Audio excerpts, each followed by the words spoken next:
Isang chronic kidney disease patient mula sa Quezon City ang nabigyan ng pag-asa ngayong Pasko matapos na personal na tulungan ni Quezon City 6th District Representative Marivic Copilar sa kanyang kauna-unahang episode ng Wish Ko Lang ngayong Pasko. At si Dane Gulimlim sa detalye.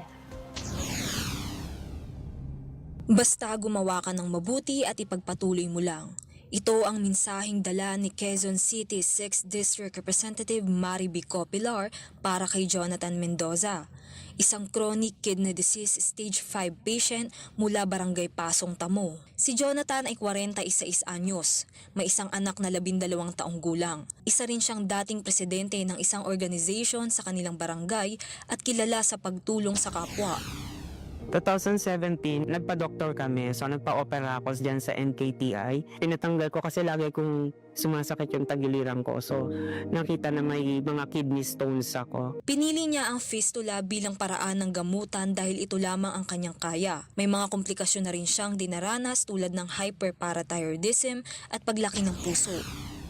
Inahanap ko din kahit papano yung mga taong natulungan ko that time. Wala man lang tumulong sa akin. Dahil sa kanyang kondisyon, humingi siya ng guarantee letter mula kay Representative Marivic Copilar para sa operasyon sa parathyroid. Hindi niya inaakala na personal siyang bibisitahin ng kongresista habang isinasagawa ang panayam.